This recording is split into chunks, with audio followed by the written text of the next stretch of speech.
Leo, Bogbo Egun, Kawe, Omolawa, Yare Fiedenu, Akufao,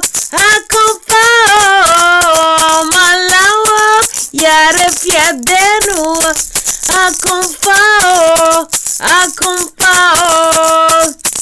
Okokan la miwaye, Okokan la miworu, Okokan la miwaye, Okokan la miworu, Ahumba waori, Ahumba waori, Awahusu, Awauma, Lehioma, Lehio, Bokbo Egun, Kawe, Bokbo Egun, Kawe, Bokbo Egun, Kawe.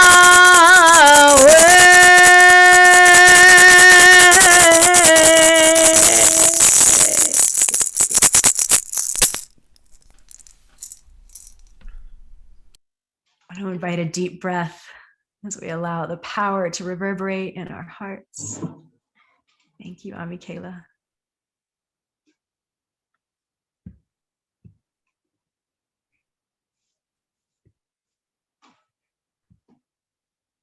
Welcome, dear ones.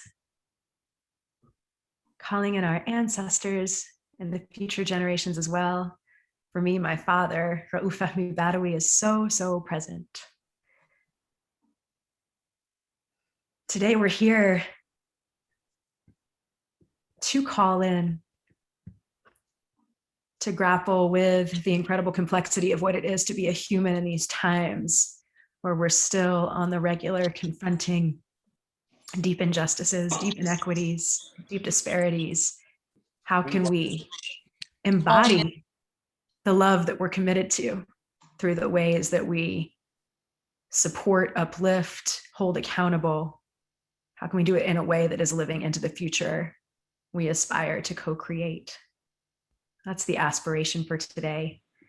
And as we jump in, we first start by saying, my name is Shireen Badawi, and I'm really honored to be the host of our time together today. We have an incredible 90 minutes before us with much more from our beloved Amikaeyla, who is truly medicine for these times. Loretta J Ross, thought leader, really helping us pave the way for how we can evolve together. And then my incredible soulful brother, Kyle Lemle, co-director of the Thrive Choir, co-founder of the Thrive Choir, who's going to bless us with some original music and lead us in collective song. So grateful that you have said yes to this invitation. And I want to begin by acknowledging the land that many of us are upon right now, and the first peoples of these lands. In particular, a majority of folks in Thrive East Bay are living in the East Bay, in unceded Huichin territory of the Chochenyo Ohlone people. We take a moment to acknowledge the land and the original peoples of this land, because we believe that part of calling in, part of repair, part of healing and our collective freedom is recognizing the historical theft of this land and the harm that ensues in the wake of the white settler colonial project. And we want to lift up the ongoing presence and guidance of Indigenous peoples here and everywhere as deep embodied examples of how to come into right relationship with the places that we are in. We see acknowledgement as a small step toward this repair, as well as a step toward supporting the continued struggles of Indigenous people for self-determination and reclamation of their land and sacred sites. I want to encourage folks, if you are willing and able, to make a voluntary land tax contribution to the Ohlone through the Sogorea Land Trust. We will put a link in the chat. There already is a link in the chat. In service of that, Thrive is committed to healing, restoration, reparations in this way. And we want to encourage each of you as members of this community to contribute. Come in. So with that, just a few tech reminders. I'm noticing a lot of folks are not on video, and definitely want to invite you to come as you are and welcome you as you are, but also really welcome those of you who are comfortable to come on video. It definitely allows for a little more connection when we can see each other's eyes and faces. Also requesting that people stay on mute as you're able, because it supports the sound, obviously, and minimum distraction. Definitely want this to be a deeply community-oriented space. So if you have questions or comments, please feel free to speak out, to use the chat a lot. We want to give our guests lots of love. And in particular, there's a Q&A period for really centering on Loretta, but also Amikaeyla. So if you have questions, know that there is a space for those, and really want to welcome them in the chat or with a raised hand. And with that, I'm going to pass it to my incredible soul brother, Kyle Lemle, who, I don't even know how to introduce this man, but 5 years ago in my living room, we first met at the first launch of Thrive East Bay. And he was just aligned with this vision, this desire to want to create a community that was rooted in these practices of love in action, of recognizing the importance of systemic change, of creating a space for our continued learning, and of recognizing the possibility that all of us can and should be able to thrive in this world.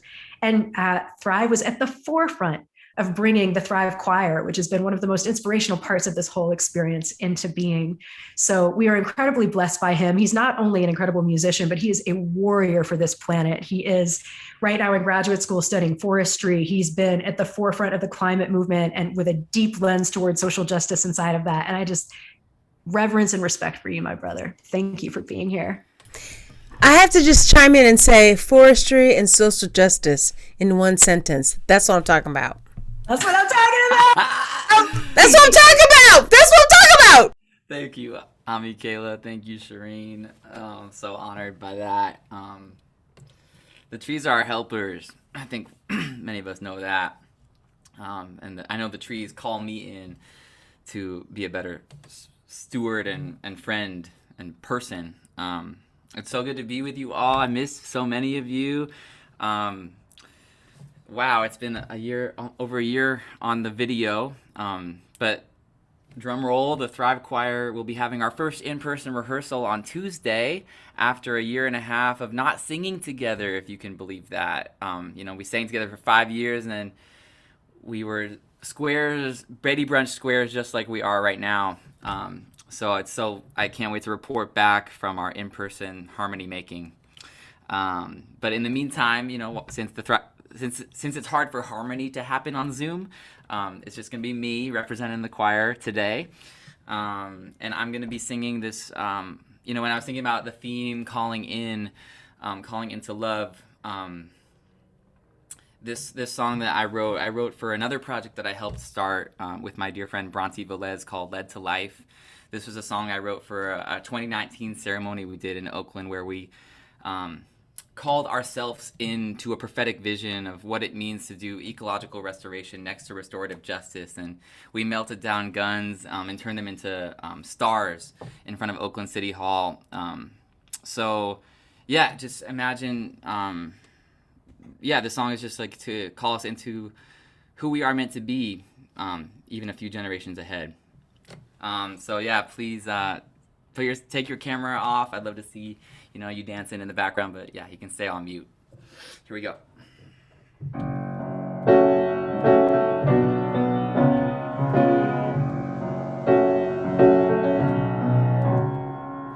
Here we are, at the end of all the murder, here we are. The guns have melted down, here we are. The prophecy's been answered. We decompose the artifacts of a war. Here we are, growing from the ashes. Here we are. The mushrooms cleaned it all. Here we are, falling back to source. Here we are, a river changing course. Laying down arms, standing tall, standing along with the trees. Oh, open up eyes. On this path we walk, we are led to life. On this path we walk, we are led to life. On this path we walk, we are led to life. We're healing up our ancestry, we're healing up the land for future beings, we're healing up. We're healing up our ancestry, we're healing up the land for future beings, we're healing up. We're healing up our ancestry, we're healing up. Hey, yeah, the land for future beings, we're healing up. We're healing up our ancestry, we're healing up the land for future beings, we're healing up. Here we are. The people walk as people, here we are. The mountaintops remain as glory. Sentient to sacred, life is left to live as we love to do. Oh, laying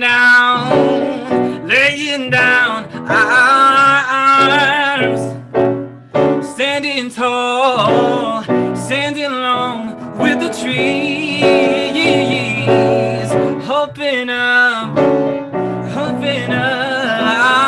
eyes. On this path we walk, we are led to life. On this path we walk, we are led to life. On this path we walk, we are led to life. I don't even know what to say about that. Come on, see if you Little crazy. I closed my eyes. I saw Stevie Wonder in his younger days. I don't even know what to say. That's the best compliment I've ever received. Thank you. I'm saying though, it's true. Sure. We are led to life. Yes, we are. Here is to more life. Oh my goodness, Kyle. Thank you. Thank you. Thank you. Oh, such medicine. Such medicine. I feel my heart ignited. Please, yeah, feel free in the chat to love Kyle up. More of him is coming, y'all. More of him is coming in this call and in this life. And are y'all ready for more? You ready for more ritual, more poetry, more music? I don't know if I can take it. I don't even know. I don't know, honey. I don't know. What's happening, Shireen? You know what? The revolution needs more love, Amikaeyla. Come on, bring on the medicine. Heal us. So, Amikaeyla, you're on deck. Y'all, let me tell you a little something about my sister, Amikaeyla. This woman is a force for healing in these times. She embodies light. She embodies power. She embodies courage from a place deep rooted in love. I'm going to share with you, and I'm going to mute you, Amikaeyla, because I hear an echo. Okay. But I'm going to unmute you too, because you know it's all about freedom in your voice. Okay. So I want to share with y'all a little bit about her bio because it's incredibly impressive, and I'm going to fully pass the mic to Sister Ami here. Amikaeyla was proclaimed one of the purest contemporary voices in music by NPR. Her sultry sound, here's the poetry, is like listening to velvet waterfalls. That's what MTV said. Her soulful flavor captures the listener with passion, with sincerity, with soulfulness. She's been on stage with Take Six, Sweet Honey in the Rock, Baba Alatunji, Mickey Hart from Led Zeppelin, Gil Scott-Heron, Wyclef, Pete Seeger, Sheila E., and Esperanza Spalding, which I'm proud to say Kyle Lemle recently shared the stage with Esperanza as well. So, you know, next up, the two of y'all, right? She's interested in sacred ethnomusicology. She serves as the cultural arts ambassador for the US State Department. And for the last 15 years, she has traveled the world extensively as a liaison between communities, building bridges between artists, healers, and humans more generally by designing strategy platforms that allow folks across different cultures to come together in soulful music and ritual addressing issues of concern in our communities. Amikaeyla is truly, for me, what our world is calling for right now, bringing us together, reminding us of what our deepest hearts know is true and possible. Thank you. Thank you for embodying calling in and how you be in the world. And thank you for being here today. It's all you. Oh my goodness, Shereen, you know you're gonna make me cry, girl. You make me cry before I have to sing. Hello, We welcome fam. your tears. We welcome your tears. Yes, tears. Tears are good for cleansing the soul as well as facial magic. So, okay, here we go. So I invite everyone to close their eyes, put their feet on the floor, and we're going to call on the ancestors, because without them and the way that they moved in the world, we would not be here today. So we have to remember them. Ahumba waori, ahumba waori, awao sun, awao ma, lari awo, bogbo egun kawe, and to the oceans, the rivers, the gentle breeze,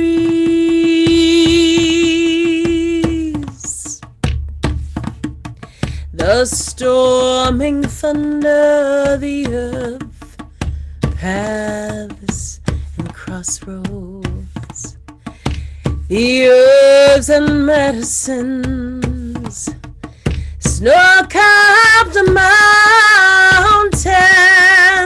and to all the elements, we give them our respect and our gratitude to be amongst them by whatever names they might be called or worshipped.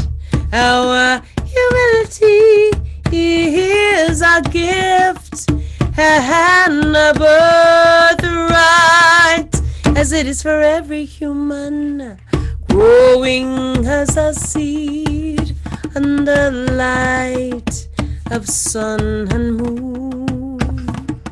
Oh, growing as a seed under light of sun and moon. Oh, growing as a seed under light of sun and moon. Yamile, Odo, Bogwashe, Isembi, Saramawoe, Yamile, Odo,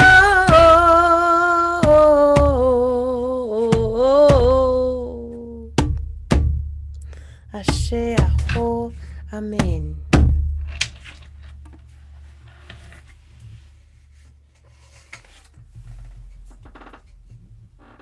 I'm feeling the waterfalls, Amikaeyla.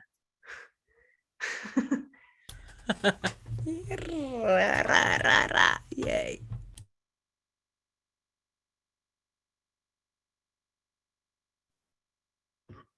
I want to welcome more. Do you feel complete? Honey, I could always do more music. All right, here we go. I got some more for you. Watch out now. This song, actually, my grandmother would sing to me when she was like really trying to put us to sleep. And I'm from DC, but my family is from the South. So it was very much so about communing with nature in a way that's very powerful, like kind of like, I don't know if you've ever been into a cotton field, but it's strong and soft and pointy, because cotton is is like it's got thorns on it. So you have to be in alignment with how it moves with you. So you have to be very, very careful how you pick cotton. So this song is about being very, very careful with the cotton, but also being aware. So it goes like this. By and by, when the morning comes, my sweet mama carry me home. She will tell me the story, how I overcome, and we'll understand it better by and by. By and by, when the morning comes, my sweet mama carry me home. She will tell me the story, how we overcome, and we'll understand it better by and by. And we'll understand it better by and by. And we'll understand it better by and by.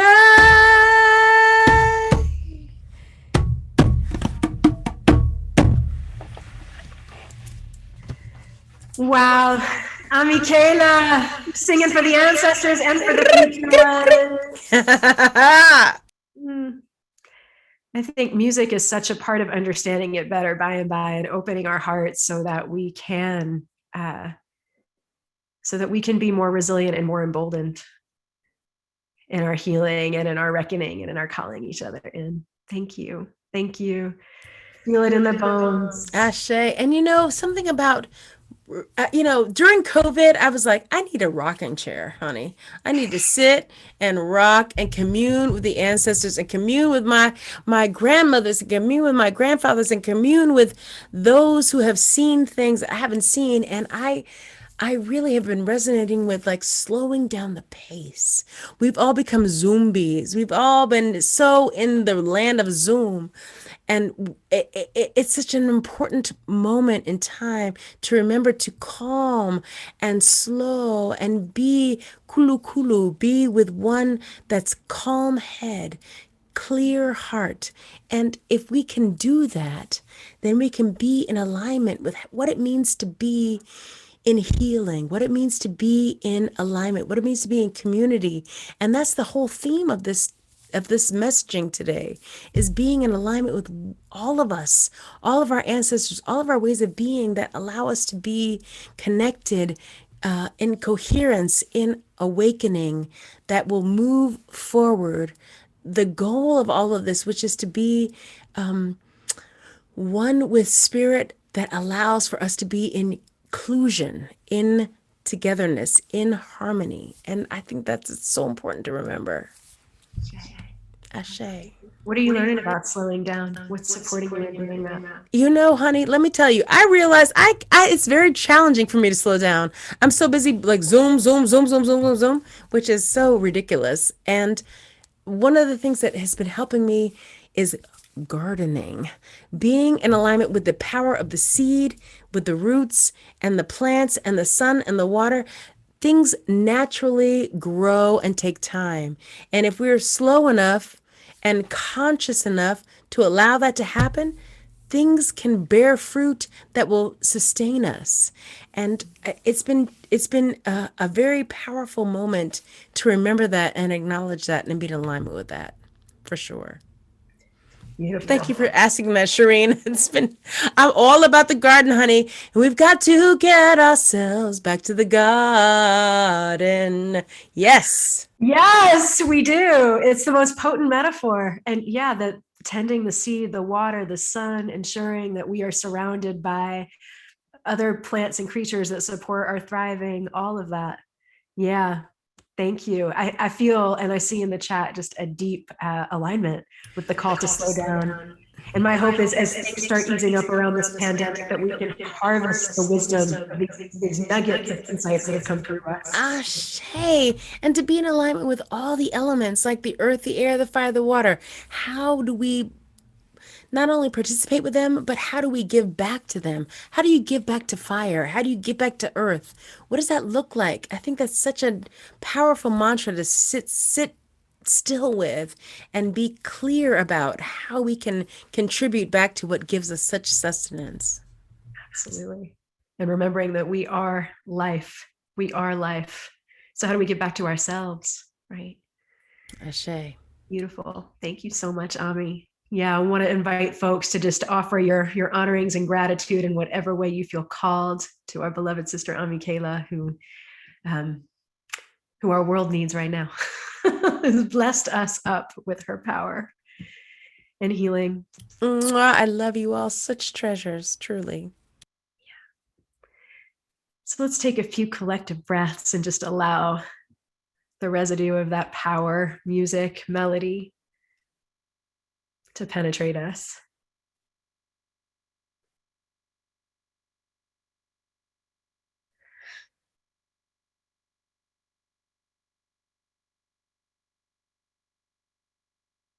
And now we're going to pivot or continue. It's not really a pivot, continue our journey. We've called in the ancestors, we've called in the garden, we've called in slowing down. And now we're going to call in Loretta J Ross to support us in thinking about how to call each other in.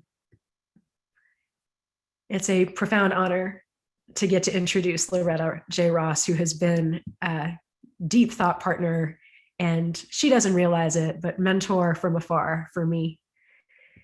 Especially in these times, working as a facilitator and bridger of folks across many different backgrounds. Loretta's thinking and work and spirit has been a deep source of teaching and grounding for me, and I imagine many others on this call. I know that she doesn't need much of an introduction, but I'm going to share a few words about Loretta. She's currently an associate professor at Smith College, Northampton, in the program for the study of women and gender. She teaches courses on white supremacy, human rights, and calling in the calling out culture. She's also taught at Hampshire College, at Arizona State University, and her career goes well beyond being an academic. Loretta has been an activist for decades. Her activism began when she was tear gassed at a demonstration as a first-year student at Howard in 1970. As a teenager, she was involved in anti-apartheid and anti-gentrification activism in Washington, D.C. She has founded many things. She was a founding member of the DC Study Group. As part of her 50-year history in social justice activism, she co-created the theory of reproductive justice along with 11 other scholar activist practitioners. And she founded an incredible organization, Sister Song, Women of Color Reproductive Justice Collective. Loretta has also served as the co-director of the 2004 March for Women's Lives in DC, which was the largest protest march in history at that time, with well over 1 million participants. She founded the National Center for Human Rights Education in Atlanta. She launched the Women of Color program for NOW, the National Organization of Women. And she was the program director of the National Black Women's Health Project. Loretta's co-written 3 books on reproductive justice and multiple other articles, a piece that she's quite known for in the New York Times. Her newest book, Calling in the Calling Out Culture, is forthcoming in 2022. She's also a mother, a grandmother, and a great-grandmother. There is so much more to say about this extraordinary human, but I will leave it at that for now. Thank you so much for being with us, Loretta, and the mic is yours. Woo! Woo, woo, woo. I'm not used to Zoom claps. Thank y'all very, very much. That's special. That's special. I'm going to start a timer so that I don't talk too long, because a professional talker like me can get kind of caught up in falling in love with my voice and my words. I started working on a book called Calling in the Calling Out Culture about 6 years ago, because I'm a late adopter to social media. And once I got on, though, I found out how mean people were being to each other. And I was appalled. And so I asked some of the young people around me, what's going on? Because I'm sure people are saying things online that they would not say to each other in person. And one of the young women, Marissa Graciosa, said, "Oh, you mean the call out culture?" And I said, "Y'all named it?" And she shrugged and I said, "Yeah, well, of course." I said, "Well, what are y'all doing about it?" And she again shrugged and walked away. And I began to think that my 50 years of doing human rights and social justice work, most often working with people I wish I could call out, meant that I had something to contribute to this conversation, not in furthering the call out culture, but talking about how we in fact need to call each other in. Because this is what we've had to do consistently as part of the human rights movement, understanding how to make a distinction between people we have to do work with whom our politics don't perfectly align, versus people we work against because they're fascists, because they're white supremacists, because they're neoliberal capitalists trying to destroy the earth and the planet.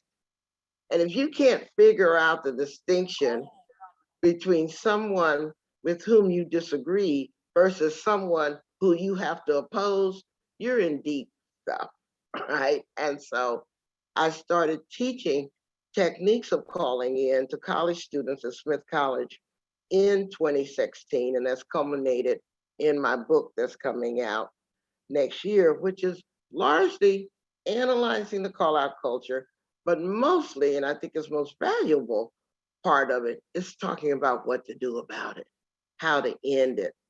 Now, obviously, I think we all know what a call out is.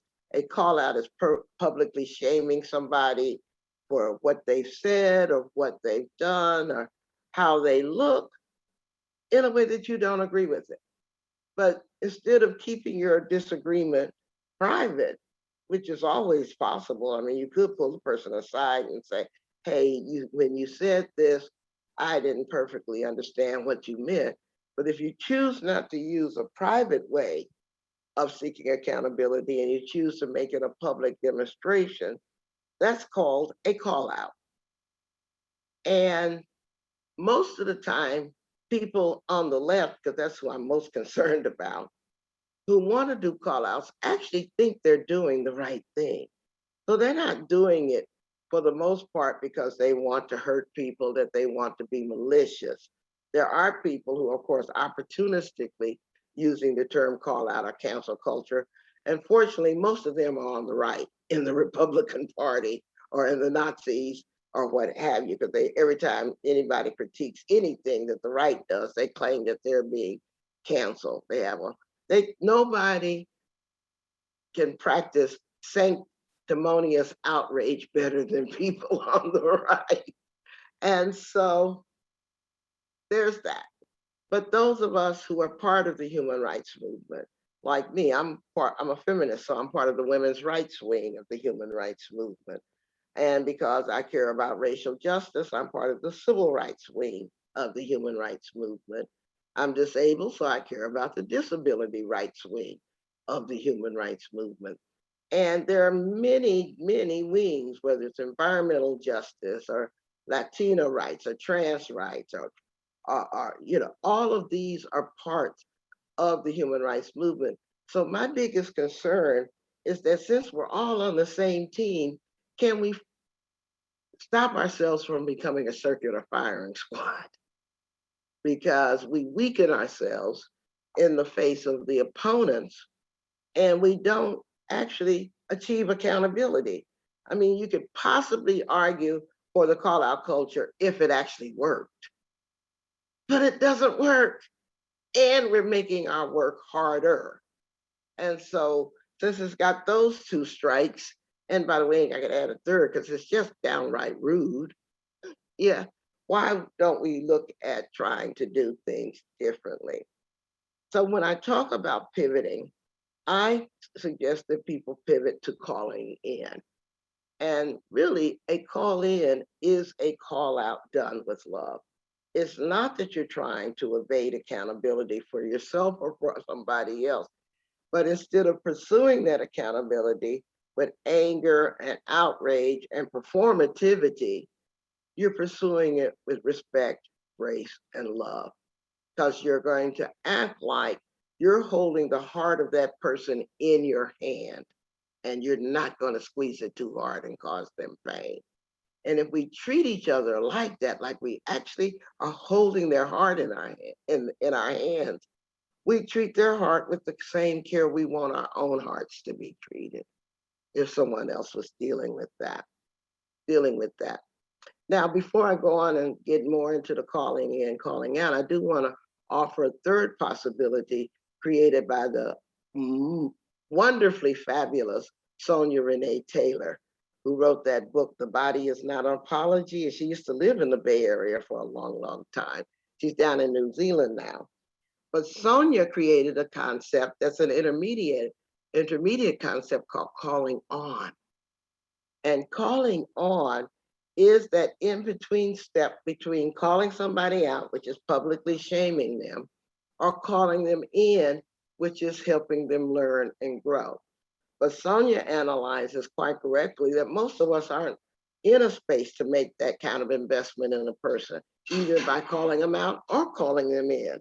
So calling on is simply the expectation that you offer to another person that they will do better. I'm calling on you to be a better human being. I'm calling on you to rethink the words that just came out of your mouth. I'm calling on you to show that you deserve more of my attention before I give it to you. And my favorite calling on sentence is to look the person dead in the eye and in a very soft voice say, I beg your pardon, and just let that lay there. Quite often the person will start editing in their own head what just came out of their mouths, and they'll back up and try it again. And if they back up and try it again, if they admit they've made a mistake and they're willing to do something differently because of they're admitting that they made a mistake and they want to be accountable for the harm that they've caused, then chances are I'm going to call them in. But if they don't want to admit they've made a mistake, and in fact double down on that mistake and want to deny that they have caused someone else harm, that increases the chances I'm gonna call them out. So you can see how useful that calling on pause is, because you can then decide what's your next step with this person. Of course, you always have the option of just saying, talk to the hand because I'm walking away. But if you don't want to totally disengage, it may be someone you're doing political work with. It may be someone that you're dependent on in some kind of way to get a project done or to build something with. So calling on is a convenient, I think, assessment tool, but it's also an invitation to a person to tell you more so that you can receive more data about what's going on with them. For example, as a Black woman, I'm constantly navigating with white people who apparently want to use the N word, which is fine if that's what you want to do. But in a calling in session, instead of staying with the N word itself, which I have no problem if I wanted to call them out on, I'm going to actually use a calling on strategy and say, I'm interested that you say that. Tell me something. What makes you want to use that word? That's an invitation to tell me more, because you're getting underneath the use of the word to explore the values that underlie that, the character that underlies that. And it may be that character is sufficiently engaged enough for you to want to spend some more time with them. You know, it's possible that they didn't know the offense. It's possible that they know it's offensive and they still want to do it anyway. It's possible that they may just say, oh, I didn't mean to do it. It was a quote from a poem or a song or blah, blah, blah. You know, help me understand and deal with how to make reparations for this. Because that's the other thing. about the calling in and calling out culture. Everybody makes mistakes. There is no perfect way to do human rights work. And anybody that's trying to bully you into thinking that they have all the answers on how to do this work is lying to you and possibly themselves. Because all social justice work is nothing but one big experiment trying to figure out how to move hearts and minds to end oppression against people. And we're going to try 99 strategies before we hit that 100 sweet spot. That's been what my 50 years have told me. So I'm not going to blame the movement for the 99 failed experiments, because every failure is a learning opportunity to do better the next time, to do something different the next time. But a lot of people are convinced that social justice and human rights work is about the pursuit of perfection, that you have to use the right words, the right this, say, make sure you never commit any appropriations or verbal mistakes or hurt anybody's feelings and all that stuff. And particularly, we bully each other a lot, seeking perfect political analyses, which is a false race. I mean, people are going to engage in it. It's a rat race, but you'll never get there. And by the way, perfection isn't even necessary.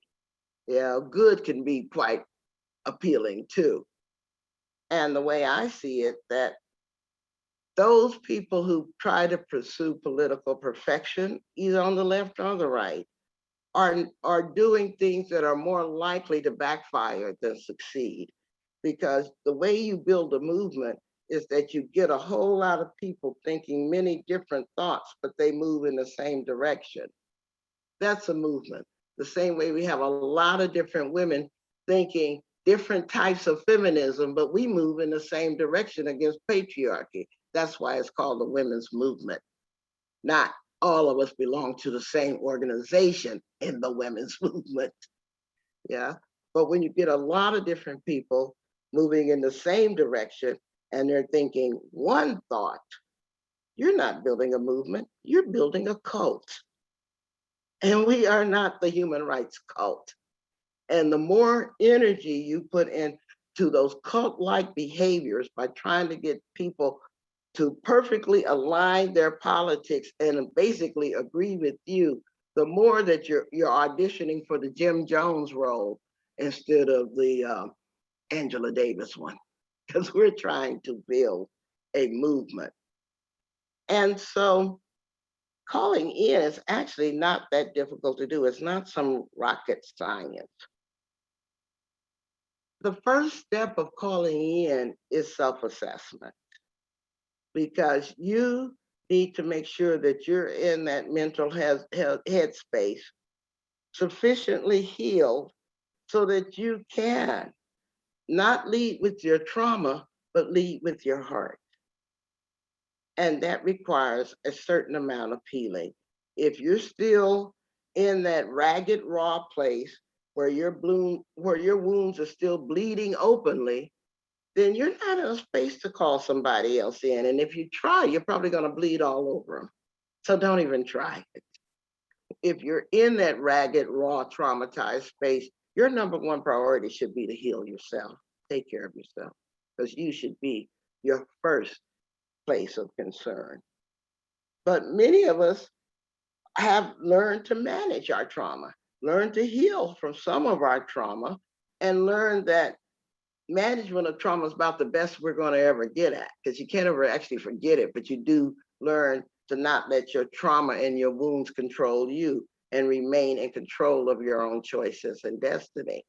And if you're in that sufficiently healed enough space, then you are probably prepared and capable of offering a call-in gesture to someone who you think has made a mistake. Kind of like saying, well, when you used that word the other day, I'm not sure I understand totally what you meant by it. Do you mind if we go have coffee and talk about it? Or, the other day you misgendered me, and I'm probably sure that it's hard for you to remember, my gender pronoun now because sometimes I misgender myself. So do you mind if we have more conversation on this so we can get better at recognizing how important this is to each other so that we can be better together? Or instead you can say, well, you misgendered me and now you're a transphobe, blah, blah, blah, and I've been violated and wounded and blah, blah, blah. And do you know how many trans people got killed last year? I mean, go on and on and on, kind of thing. And so that's what you do with the calling in. Now, when you do a calling in, you need to accept the fact that even though you offer this grace, respect, and love to people, you don't have the magical power to ensure that they're capable of accepting it. You don't have the magic power to change people. If we had that magic power, couples wouldn't fight, partners wouldn't fight, families wouldn't fight, colleagues wouldn't fight. I mean, we can't just magically change people because we earnestly wish they would attend to our words and do things differently. But you can take a lot of satisfaction and comfort from the fact that you offered someone love, grace, and respect, even if they're not in a space to appreciate that. And the other thing is that don't give up hope, because what I find is that when you offer people this kind of respect and loving listening and attention, positive attention, you probably won't be there to see the epiphany, but it will happen sometimes way down the road, many years later. Because I've had people circle back to me some years later who said, Loretta, when you said that to me, I wasn't able to hear you.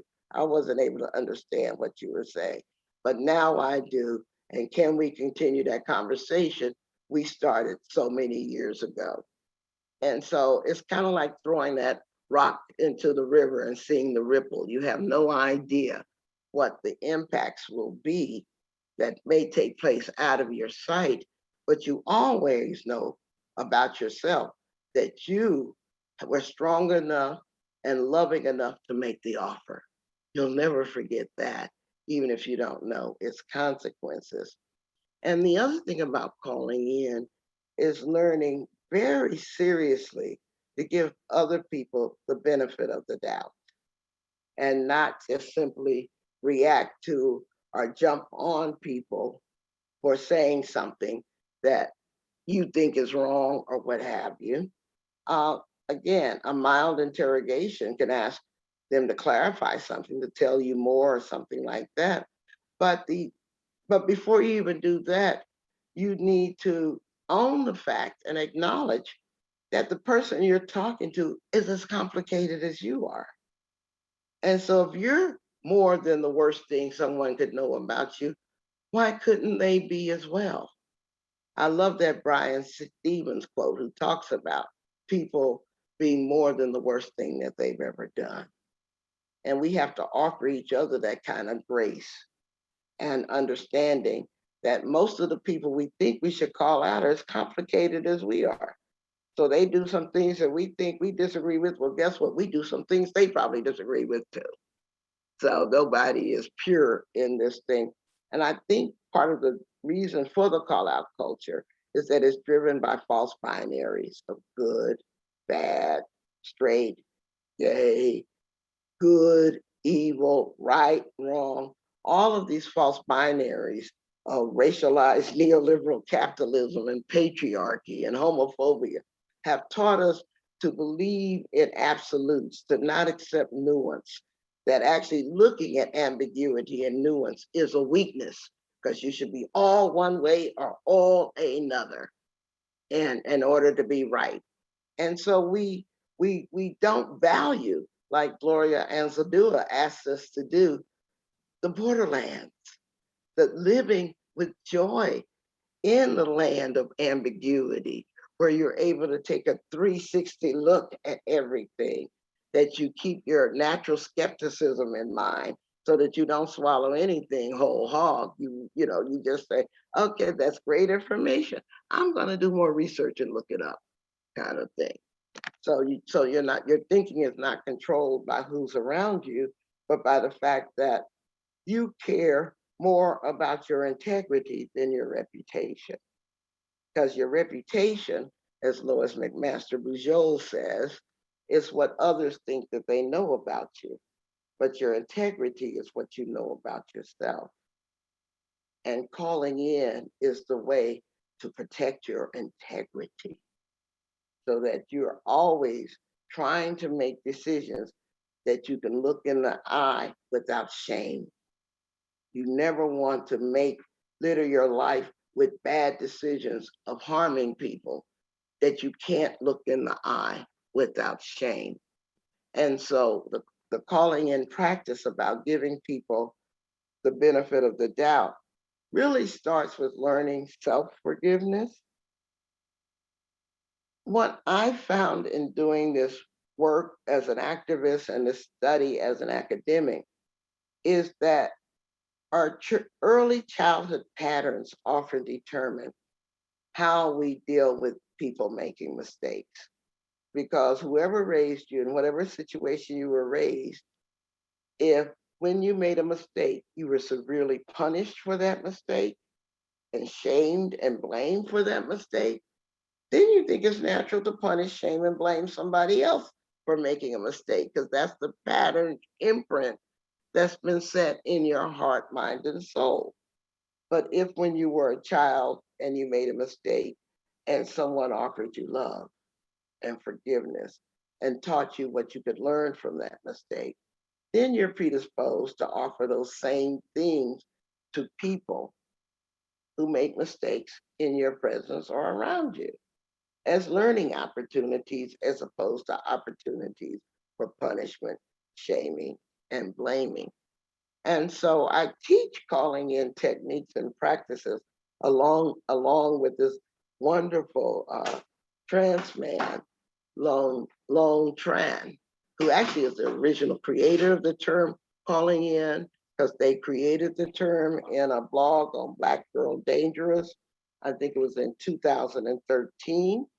Anyway, Lone and I are the chief trainers on calling in processes. And so for the next 2-3 weeks, we have a Tuesday night class available online through my website, lorettajross.com.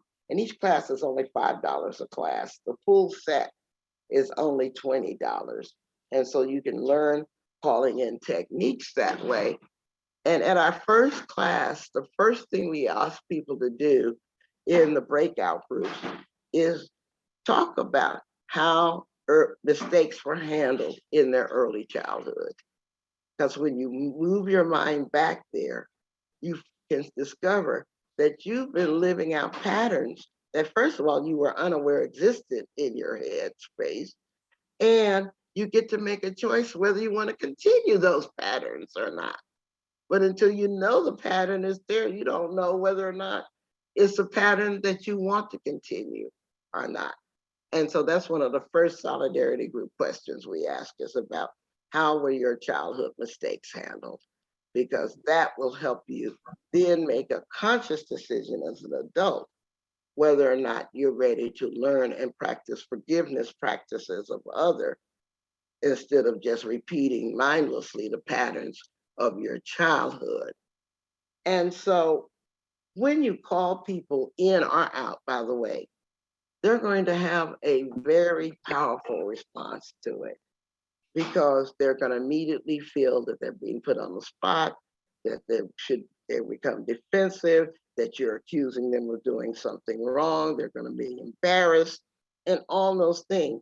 So I offer us a chance to understand the predictability of those responses so that we don't think that we're superior and they're inferior because they have these responses, whether we call them in or out. That's just being human, because you do feel some shame for having done something that someone finds as wrong.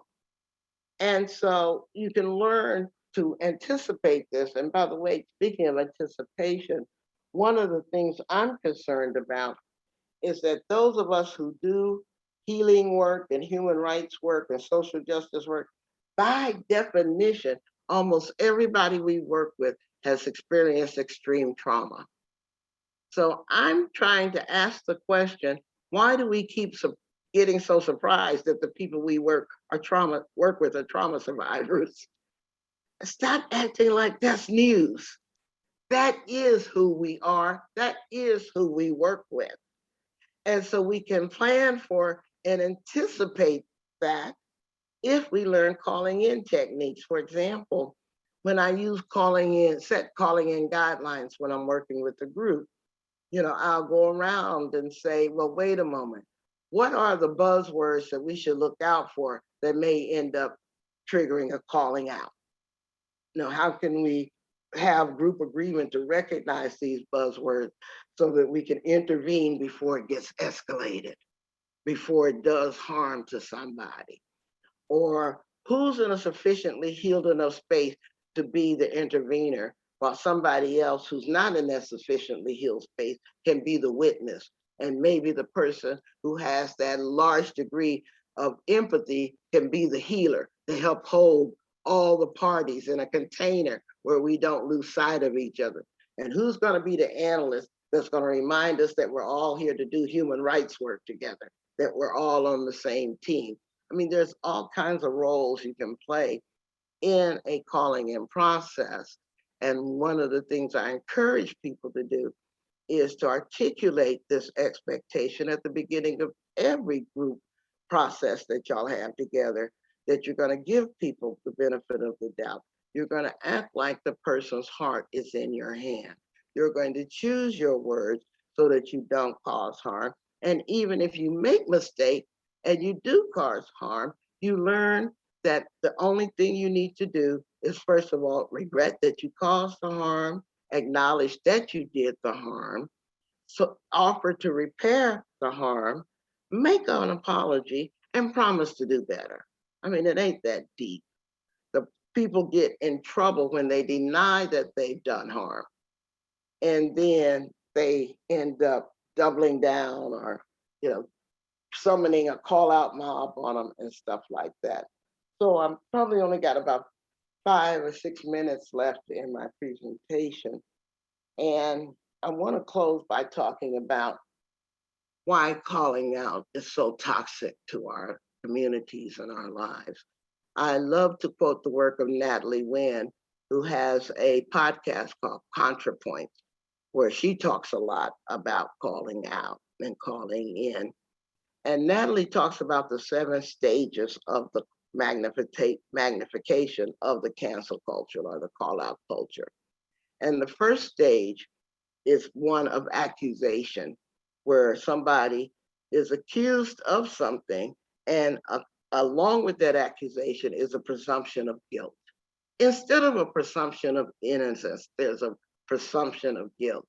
So the first stage may be saying that, oh my God, Joe said something today at the meeting that was very racist. And everybody said, wow, wow, wow.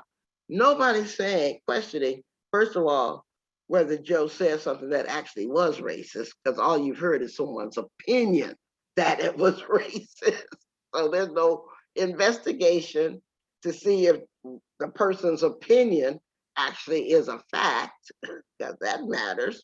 But anyway, someone's opinion that Joe says something racist is usually sufficient to get quickly abstracted so quickly that the next time that gossip or rumor is shared, it goes from Joe said something was racist to Joe is a racist, because that's now been attached to Joe's moral character. And so the next time anybody's talking about poor Joe, he went from saying something that someone deemed was racist to Joe is an unforgivable and undeniable racist. And the quandary that Joe is in is that if they happen to catch wind of this, because most of the time this is done as behind their back gossip as opposed to actual, confrontation and calling out. If Joe catches wind of this, Joe might try to make an apology. Even if they don't think that they made a mistake, Joe might say, well, even if I didn't do what they said I did, I want to not further the harm, so I'm going to offer an apology. But when Joe tries to offer that apology, then by definition in the call out magnification, Joe will be read as being insincere and trying to game the system. But then Joe says, well, I don't have anything to apologize for. I don't think what I said was racist, so I'm going to ignore it all. Then Joe will be read as trying to evade accountability. So it's a very Kafkaesque kind of trap. You're damned if you do, and you're damned if you don't. Either reaction is going to magnify what someone has accused you of doing. And that's based on that false system of binaries, that I'm a good person and Joe must be a bad person because he used this phrase or he said this thing racist. And don't question me because I know what racism is. I'm the authority on it. And Joe is the perpetrator of something racist. And then not only is that binary system deployed, but then the next stage is to create the twin demons of unforgivability, because once Joe has been accused of being a racist, why should we ever forgive Joe for being a racist? Because he should know better, blah, blah, blah. He's a racist. And then there's that unforgettability, because I don't care if it was 25 years that Joe said that racist comment that I call racist. If it's unearthed and right now, I'm going to weaponize it against Joe without ever stopping to ask, Joe, I found this comment about you, or this tweet that you did, or this picture that you did, or this blackface that you wore 25 years ago. What do you think about that now? You know, you could have stopped and asked that. Instead, most people weaponize those kinds of mistakes and use them as the gotcha things, showing that it's unforgettable, unforgivable, and permanently attached to your name and character. And then once that attachment happens, the seventh and final stage is contamination. So anybody that hangs out with Joe must be a racist too. And that's why so many people quickly join call out bully mobs, because they don't want to be accused of whatever the person who's being called out is accused of. And so it starts from a half thought out accusation into something that replicates the prison industrial complex we all claim that we're trying to deconstruct: punishment, shaming, exile, and stuff. And that's the contradiction of the call out culture. But we can do better. I certainly believe in hope and joy and calling people in. I think that all of us have made mistakes, will continue to make mistakes. I found out that the more powerful you are, the more visible you are, guess what? Your mistakes get larger too, and more people know about them. And so if you don't learn how to forgive yourself for the mistakes that you make, then you have no capacity for forgiving others for the mistakes that they make. And I also, in closing, will say, caution people from, don't make that call out that you'll regret. Because I did that when I was one of the 12 women who co-created the theory of reproductive justice. And this one young woman of color kind of boldly claimed that she had created it. Very false, impossible, didn't happen. And I was so hurt at this attempted intellectual theft, I called her out on public media. But guess what? It backfired on me because I was so much older than her and I had elder privilege that all they saw was an experienced organizer bullying this neophyte in the movement, because she had available to her the ability to show her vulnerability that I hadn't learned to display for myself. And so I became defined as her bully, even though I called her out on social media because I thought I was her victim. You see what I'm saying? So don't put yourself in a position of making the call outs that you regret, because I've regretted for 25 years doing that call out to that young person who I could have stopped, and I'll make this my last word, because what I should have done is sought her out and ask a simple question. What's going on with you that caused you to believe you needed to steal a gift I had given you. I lost sight of her because I was too focused on my own pain. And she's right, as an elder, I should have been able to see her and myself at the same time. So thank y'all for listening to me. I hope to see you, some of you in that Tuesday night class. We've got 2 more sessions going on, and I can stay around for a few minutes of Q&A, and then I've got to go because I'm at a work retreat and my coworkers are waiting for me to get back to them. Thank y'all. Let's take a collective breath, y'all. What an unbelievably precious offering for us. Loretta, I'm feeling deeply moved by your wisdom and vulnerability in particular in that story at the end, and just the incredible courage and truth that you speak. It just like, it resonates as truth, what you speak. I know I have a bunch of questions in the wake of that, and I imagine that other folks do too. And thank you so much for the gift of your time. And I imagine that your colleagues want your time too. So I really appreciate you choosing us for right now. I want to open up, and also, Loretta, I want to encourage you to check out the chat. There's been like a lot of engagement with different things that you've said throughout your talk in the chat. Would love to open it up to questions and anything that is sitting with folks in the wake of Loretta's comments. Feel free to raise your hand and you can speak out, or jot down your questions in the chat. And as folks are doing that, I think I will kick off with one. And I imagine you get this question a lot. There are 2 that are sitting with me right now, Loretta. I was particularly moved at this point that if you have not done your own healing, it can be really difficult to call in. And I just, we're sitting on centuries of oppression and the continued ongoing deep injustices and violence toward many of the communities that you are a part of and that have been named. It's like, how do you get healed enough to do this work? And what is the inner work we need to be doing to get better at calling in? And then secondly, what does it look like how do we hold folks accountable? My fear in calling in is that I'm enabling bad behavior. And there's something I've been shamed before, and it is excruciating. It's excruciating, the experience of shame. There's a way that it slapped me into never doing what I did again, but it also shut me down and limited my desire to want to engage. So how do we ensure accountability, and what is the work that we need to do as individuals to get better at calling in?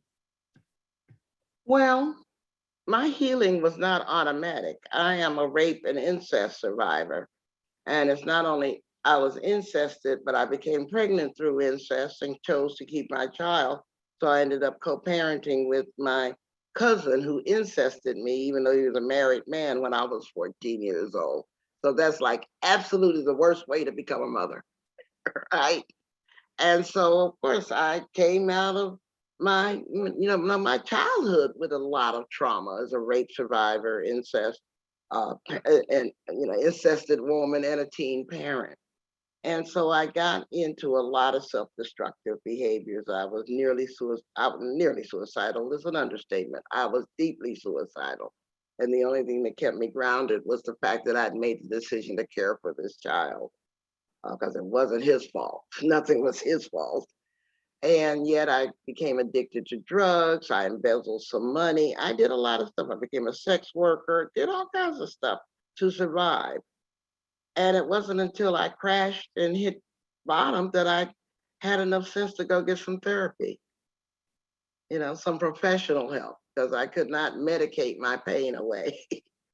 So that was the immediate thing that saved my life and saved my sanity and reset my feet. And ironically, while all of that was going on, I was the executive director of the first rape crisis center in the country. So I had told myself that by doing good in the world, I didn't have to be accountable for what was going on in my head. It was like I was using political work to avoid dealing with the contradictions in my heart and soul. And so thank God for therapy. The other thing that helped me heal was the fact that when you achieve a position of high visibility, your mistakes aren't private anymore. that embezzlement story ended up in the Washington Post, and so, and I didn't think I could ever hold my head up again in the movement after that happened. And so, I kind of felt like a political Monica Lewinsky or something, like, damn, can I continue to do this work? And what worked for me and brought me back, in addition to the therapy, was that the women I had harmed didn't dispose of me. They called me in and taught me how to recover from the worst thing I'd ever done in my life. And the fact that they didn't dispose of me, they fired me, but they didn't dispose of me. There's a difference, and they showed me how to do restitution, and they showed me how to, and one of them said, Ray, she said the smartest thing in the world. She said, Loretta, the next time you have bad news about yourself, run and tell it first so that you can control the narrative. Don't wait till some reporter finds out about it, kind of thing. That was the wisest advice anybody had ever given 27-year-old me, kind of thing. And so it's those hard-earned lessons that I'm writing about in my book. This ain't theory here. This is what I have been through, lived, seen, that I think we need to offer to others, particularly the up-and-coming, new activists. Alicia Garza says it so well.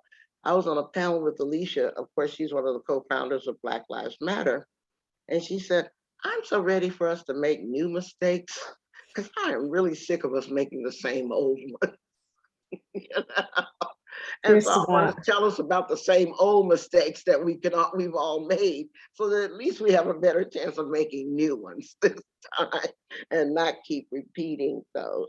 Now, what was the second part of your question? First of all, I just want to reflect back. Thank you. I mean, I'm so moved by that image of your sisters who held you accountable, but also called you in. And had they not done that, just the depth of your offerings. I would have run from the movement.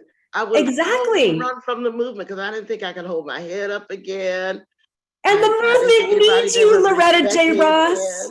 I mean, that message is just exactly 40 years ago, because I'm 67 now.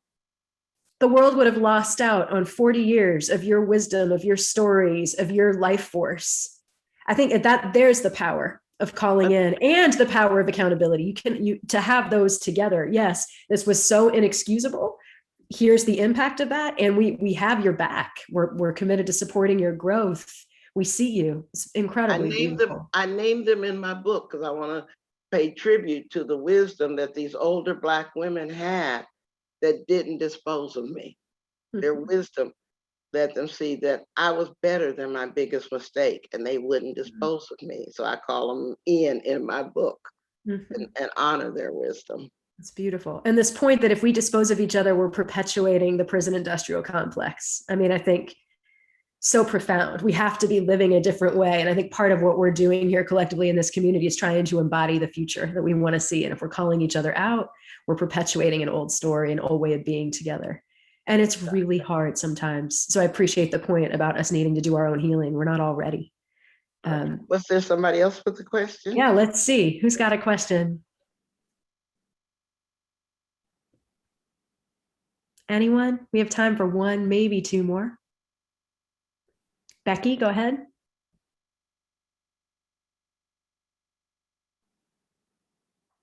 You're on mute, Becky. Let me see if I can unmute you. There you go. I think she muted herself again. She's still muted. Yeah, Reba, let's go to you and then we'll come back to Becky. Becky. Becky, don't touch anything, just speak. Okay, go ahead, Becky. Okay, thank you. So I'm just so touched by and uplifted by your messages. And I'm also, I've been called out in ways that I didn't agree with. And the person who was calling me out didn't listen to what I had to say. It was like what you said, they're assuming that I'm guilty. And then it was like their job to prove that I'm guilty without my having a chance to speak. And I'm just wondering, do you have any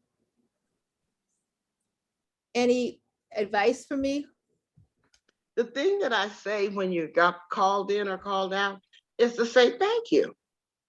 for bringing to my attention something I may not have noticed. You're not admitting guilt. You're not saying they're right. You're not saying you're wrong. You're saying thank you because they provided you an opportunity for some shared learning.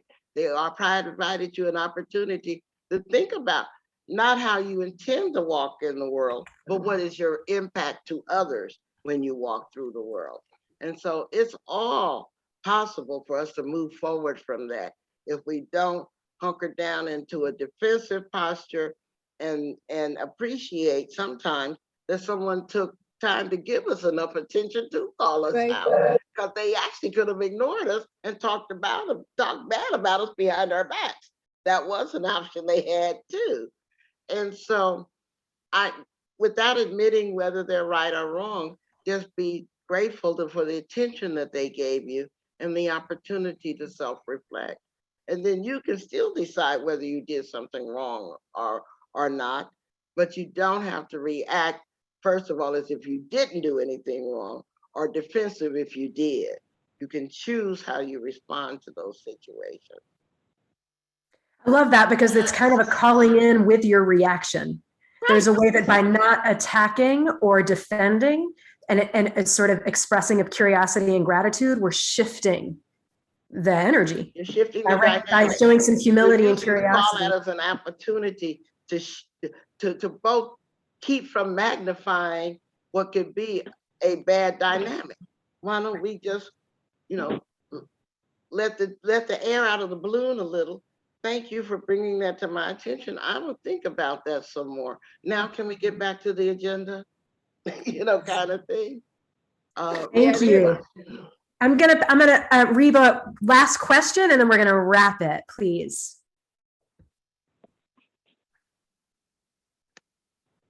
Whoops.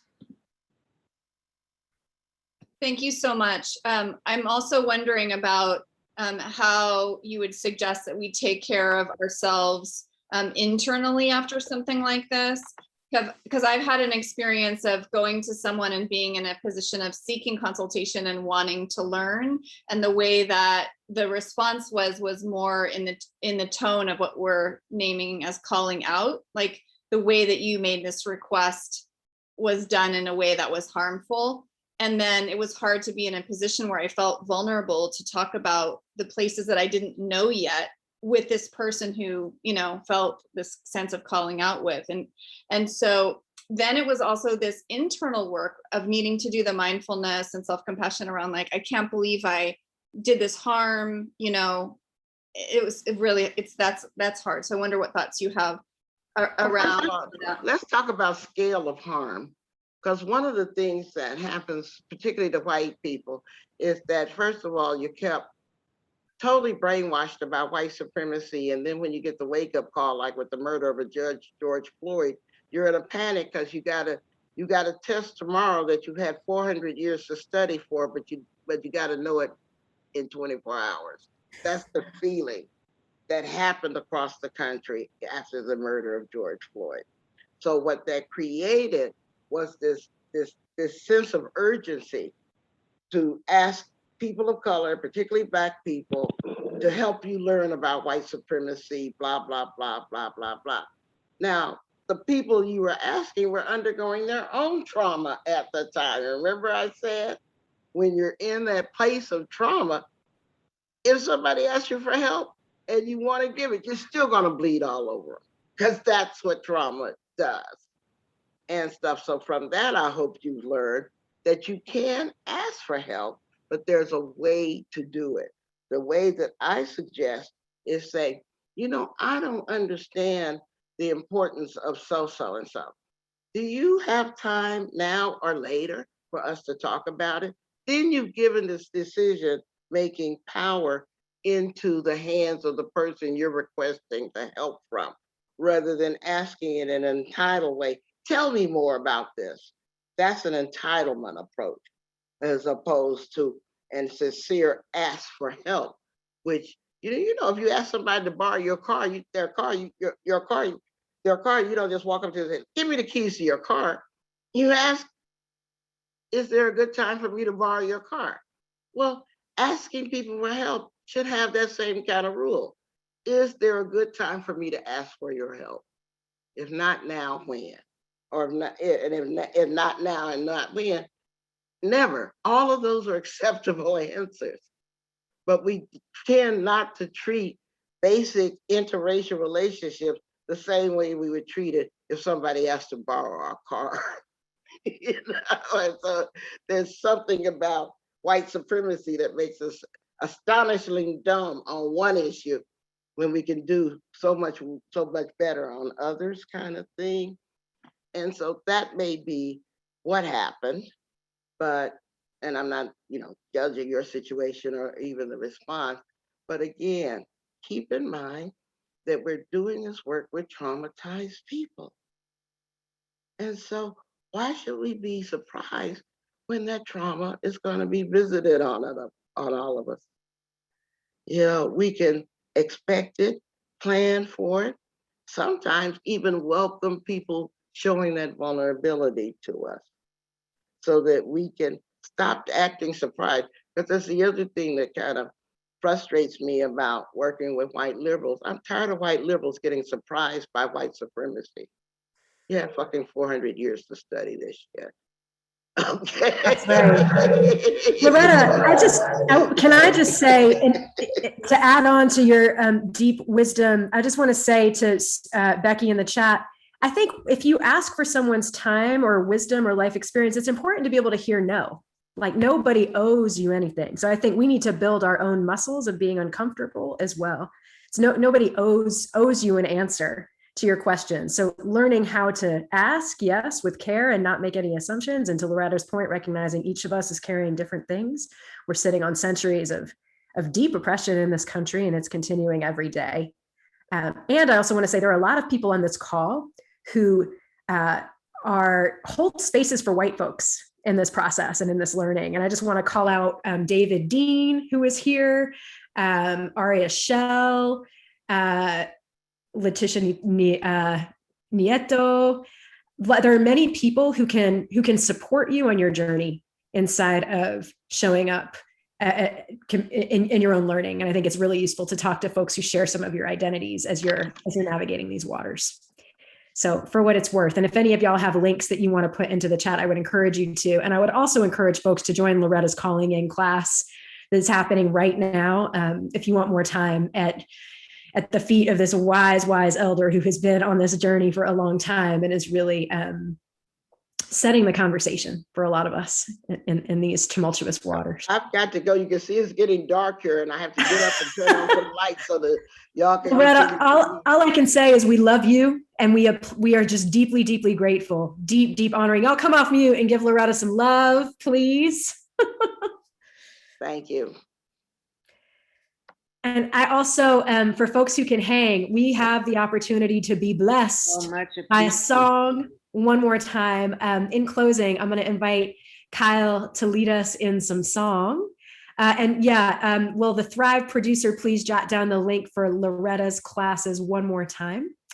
The last thing I want to say is that Thrive is launching a beloved community pathway starting in September, where we're going to go much more deeply into some of these issues with hopefully Loretta again and many other thought leaders in this space. So please keep your eyes open for that. And thank you all so much for bringing your deep presence, your hearts, your thoughtfulness, your questions, your spirits to the space. Here's to more calling in, and here's to us holding each other as we work to advance justice and love and thriving for all of us. And with that, I'm going to pass it to our beautiful brother, Kyle. Thanks, Shireen, and thank you, everybody. Thank you, Loretta. Such a powerful session. Let's transmute some of those learnings into song, into some healing medicine for ourselves and for the world around us. Let's sing I Will Be Your Standing Stone, which is a Melanie DeMore song. She taught it to the choir at our retreat a couple of years ago, and I thought this would be a helpful one for us to sing to ourselves as we learn how to be better human beings in relation with each other. Sing this to our allies, accomplices, sing this to those who are maybe we don't understand fully, but we're aspiring to call into deeper relation and understanding. So I'm going to sing the melody, and I'm going to sing the harmonies too for the people who want to extra credit harmonize muted from your Zoom corner if you want to harmonize with me. So here's the melody. It goes like this. I will be your standing stone. I will stand by you. That's it. Sing with me from your corner of the world. I will be your standing stone. I will stand by you. I will be your standing stone. I will stand by you. I will be your standing stone. I will stand by you. Keep that going. And here's the lower part for the extra credit people. I will be your standing stone. I will stand by you.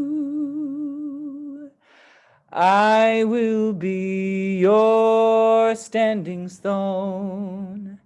I will stand by you. Melody one more time.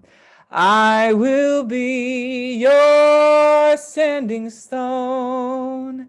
I will stand by you. To all of you on this call, I will be your standing stone.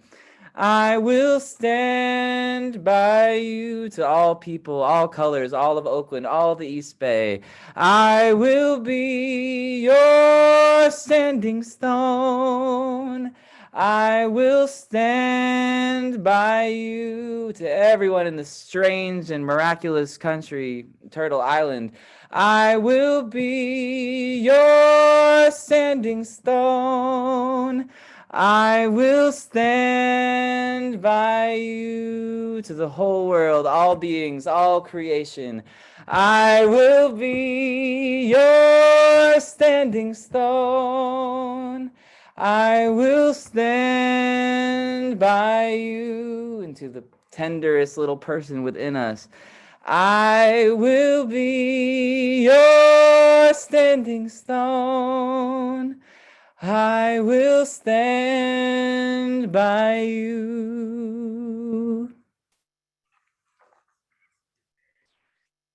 Thank you so much, Kyle. And thank you all. May we be standing stones for ourselves and for each other. Much love, many blessings. Hope to see y'all again soon. Please feel free to come off mute and say